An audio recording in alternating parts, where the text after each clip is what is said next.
जय श्री हरि जय श्री राधे कृष्ण। आज चतुर्थी का विशेष दिन है।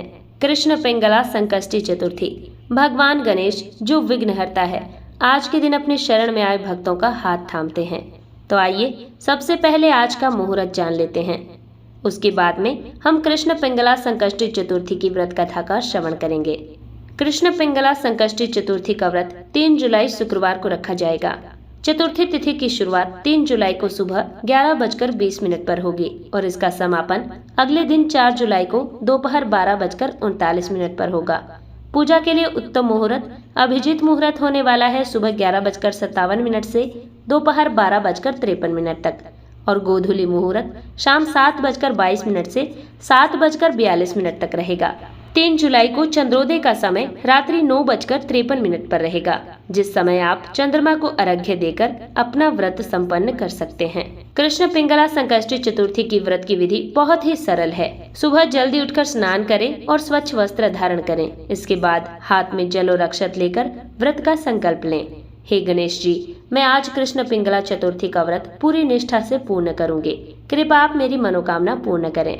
गणेश जी की प्रतिमा को एक चौकी पर रखें। उन्हें गंगा जल से स्नान कराएं। यदि मूर्ति छोटी है तो उन्हें साफ वस्त्र पहनाएं। गणेश जी को सिंदूर, अक्षत और दूर्वा और फूल अर्पित करें। भोग में मोदक, तिल गुड़ के लड्डू या गुड़ चना जरूर रखें। पूजन के दौरान ओम गण गणपते नमः या ओम श्री गणेशाय नमः का निरंतर जाप करें। इसके बाद श्री गणेश जी की विशेष कथा पढ़ें। इस दिन सात्विक रहें, मन में क्रोध न लाएं और किसी का अपमान न करें। आप फलाहार कर सकती हैं, एक समय का निराहार व्रत रख सकती हैं। शाम को पुनः गणेश जी की आरती करें।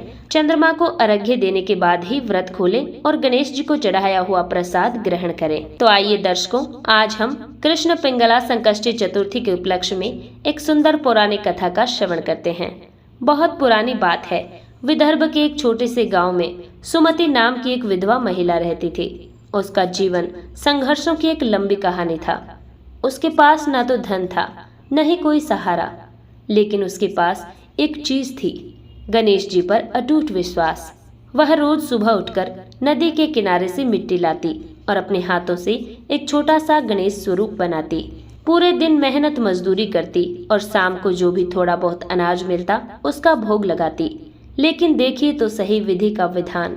सालों बीत गए, सुमति की दरिद्रता कम होने की बजाय बढ़ती ही गई। एक रात जब वह चतुर्थी के व्रत में भूखी प्यासी थी, वह रोते हुए बोली, हे गजानन, क्या आपकी सेवा में कोई त्रुटि है? मैं आपको रोज पूजती हूँ, फिर क्यों मेरा घर दुखों से मुक्त नहीं होता? क्यों मुझे अपमान सहना पड़ता है? उसी रात उसे स्वप्न में एक दिव्य तेजस्वी रूप दिखा। वह एक वृद्ध ब्राह्मण थे। उन्होंने सुमति के सिर पर हाथ रखा और कहा, बेटी, तुमने मुझे पूजा तो है, लेकिन मुझे जाना नहीं है। तुम पत्थर के विग्रह को तो मानती हो, पर जीव में बसे परमात्मा को भूल गई हो। तुम जिस चतुर्थी के दिन उपवास करती हो, उस दिन तूने कभी किसी भूखे को अपनी थाली का निवाला नहीं दिया है। सुमति की आंखें खुल गई। उसने महसूस किया कि वह सालों से कर्मकांड कर रही थी। प्रेम और सेवा का भाव उसमें कहीं दब गया था। अगली चतुर्थी आई। सुमति ने तय किया कि वह आज केवल मंत्र नहीं पढ़ेगी, बल्कि ईश्वर को कर्म से खुश करेगी। उसने अपने जमा पूंजी से अनाज खरीदा, उसे पकाया और गांव की उस गलियों में निकल गई जहां लाचार और भूखे लोग पड़े थे। उसने अपना पूरा दिन लोगों की सेवा में बिता दिया। उसके पास खुद के लिए कुछ नहीं बचा, यहाँ तक कि वह रात के चंद्रोदय के समय उसके लिए भोग के लिए भी कुछ नहीं बचा था। थकी हारी वह अपने घर लौटी।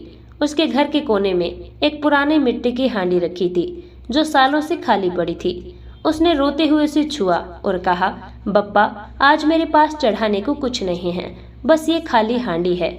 जैसे ही उसने उस हांडी को छुआ, अचानक कमरे में एक दिव्य प्रकाश फैल गया। वह हांडी मिट्टी की नहीं रही, वह शुद्ध स्वर्ण की चमक से भर गई।